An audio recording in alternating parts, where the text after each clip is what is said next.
ಇಂಥ ಸಂತೋಷ ನಾವು ಇನ್ನೂವರೆಗೂ ನಮಗೆ ಆಗೇ ಇಲ್ಲ ಜೀವನದಲ್ಲಿ. ಪ್ರತಿಯೊಬ್ಬರು ವಿದ್ಯಾರ್ಥಿಗಳ ಪೇರೆಂಟ್ಸ್ ಕೂಡ ಬಹಳ ಸಂತೋಷ ಪಟ್ಟಿದ್ದಾರೆ. ಇಂಥ ಸಂತೋಷ ಎಂದೂ ಇಲ್ಲ.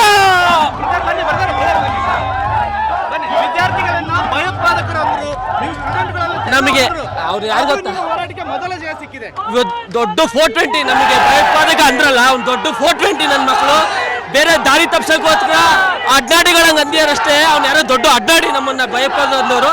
ಭಯೋತ್ಪಾದಿಗಳನ್ನ ನಿಮಗೆಲ್ಲ ಓಟ ಗೆಲ್ಸಿದ್ದು ಕಂಡ್ರು. ನಾವು ಭಯೋತ್ಪಾದ ಆದ್ರೆ ನಮ್ಮ ಗುರುಗಳು ನೀವೆಲ್ಲ, ನೀವು ನಮ್ಗಿಂತ ದೊಡ್ಡ ಭಯೋತ್ಪಾದಕರು, ನೀವೆಲ್ಲ ಕಳ್ಳನ ಮಕ್ಕಳು. ಹೊರಿ ನನಗೆ ಅದಕ್ಕಿಂತ ಮುಂಚೆ ನಂಗೆ ಏನನ್ಸುತ್ತೆ ಅಂದರೆ, ಇಷ್ಟು ವರ್ಷಗಳಿಂದ ಭಾಳ ಜನ ಪ್ರಶ್ನೆ ಮಾಡೋಕ್ಕೆ ಹೆದರ್ಕೋತಾ ಇದ್ರು.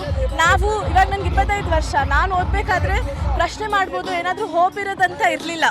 ಇವಾಗ ಒಂದು ಗೆಲುವು ಸಿಕ್ಕಿರೋದಕ್ಕೆ ಎಷ್ಟೊಂದು ಏನೂ ತಪ್ಪಾದರೂ ನಾವು ಪ್ರಶ್ನೆ ಮಾಡ್ಬೋದು, ಅದಕ್ಕೆ ಅಕೌಂಟಬಿಲಿಟಿ ಸಿಗುತ್ತೆ. There is hope for something to be right ಅನ್ನೋದೊಂದು ಹೋಪ್ ಸಿಕ್ಕಿದೆ. ಎಷ್ಟು ಸಿಸ್ಟಮಲ್ಲಿ ಹಲವಾರು ಇದೆ ಚೇಂಜ್ ಆಗಬೇಕಾಗಿರೋದು. But this is the first step. ಇದಾದಮೇಲೆ ಎಲ್ಲ ಒಂದೊಂದಾಗಿ ನಾವು ಒಟ್ಟಾಗಿ ಬಂದು ಸರಿ ಮಾಡ್ಬೋದು. ಬಟ್ ಇವಾಗ ಅದಾಗುತ್ತೆ ಅನ್ನೋ ಹೋಪ್ ಅಂತೂ ಇದೆ. ಸೊ ಕಳೆದ 26 ದಿನದಿಂದ ನಾವು ಪ್ರೊಟೆಸ್ಟ್ ಮಾಡ್ತಾ ಇದ್ವಿ. ಬಟ್ ಇವತ್ತು ಧರ್ಮೇಂದ್ರ ಪ್ರಧಾನ್ ಅವರು ರೆಸಿಗ್ನೇಷನ್ ಕೊಟ್ಟಿದ್ದಾರೆ.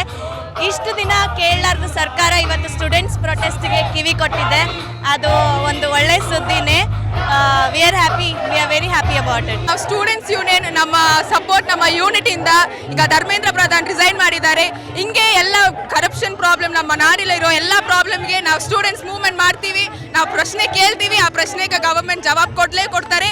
ಈಗ ಧರ್ಮೇಂದ್ರ ಪ್ರಧಾನ್ ಹೆಂಗೆ ರಿಸೈನ್ ಮಾಡಿದ್ದಾರೆ ಹಂಗೆ ನಾವು ನೆಕ್ಸ್ಟ್ ಕರಪ್ಟ್ ಮಿನಿಸ್ಟರ್ಸ್ಗಳ ರಿಸೈಗ್ನೇಷನ್ ಖಂಡಿತ ನಾವು ತಗೊಳ್ಬರ್ತೀವಿ. ಅದೇ ಸರ್, ಫಸ್ಟ್ ಆಫ್ ಆಲ್ ತುಂಬ ಖುಷಿ ಆಗ್ತಿದೆ. ಇದು ಪ್ರೂಫ್ ಸ್ಟೂಡೆಂಟ್ಸು ಎಲ್ಲ ಸೇರಿಕೊಂಡು ಜೊತೆಗೆ ಕ್ವೆಶ್ಚನ್ ಮಾಡಿದ್ರೆ, ಪ್ರೊಟೆಸ್ಟ್ ಮಾಡಿದರೆ ನಮಗೆ ಗತಿ ಇದೆ ಅಂತ, ನಮಗೆ ಆಪರ್ಚುನಿಟಿ ಸಿಗತ್ತೆ, ನಾವು ಏನಾದರೂ ಮಾಡ್ಬೋದು. ನಮ್ಮ ಗೌರ್ಮೆಂಟಿಗೆ ಕ್ವೆಶ್ಚನ್ ಮಾಡಿದರೆ ಅದು ಆನ್ಸರ್ ಮಾಡಲೇಬೇಕು.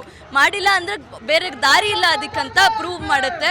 ಸೊ ಅಷ್ಟು ಹೇಳಕ್ಕೆ ಇಷ್ಟಪಡ್ತೀನಿ. ಲೇಟ್ ಆದರೂ ಕೂಡ ನಮ್ಗೆ ಹೋರಾಟ, youth sir, we are the back bone of the nation ಅಲ್ವಾ. ನಮ್ಮ ಬಲಕ್ಕೆ ನಮ್ಗೆ ಪ್ರತಿಫಲ ಸಿಕ್ಕಿದೆ. ನಮ್ಮ ಕಾರ್ಯಕ್ರಮಗಳನ್ನು ನೀವು ನೋಡ್ತಾ ಇದ್ರೆ ನಮ್ಮ ಚಾನೆಲ್ ಅನ್ನ ಸಬ್ಸ್ಕ್ರೈಬ್ ಮಾಡಿ, ಪಕ್ಕದ ಬೆಲ್ ಐಕಾನ್ ಒತ್ತಿ ನಮ್ಮನ್ನ ಬೆಂಬಲಿಸಿ. ಹಾಗೆ ನಮ್ಮ ಕಾರ್ಯಕ್ರಮಗಳನ್ನ ಲೈಕ್ ಮಾಡಿ, ಕಮೆಂಟ್ ಮಾಡಿ, ಅದನ್ನ ಬೇರೆಯವರಿಗೂ ವಾಟ್ಸ್ಆಪ್ ಮೂಲಕ ಶೇರ್ ಮಾಡಿ.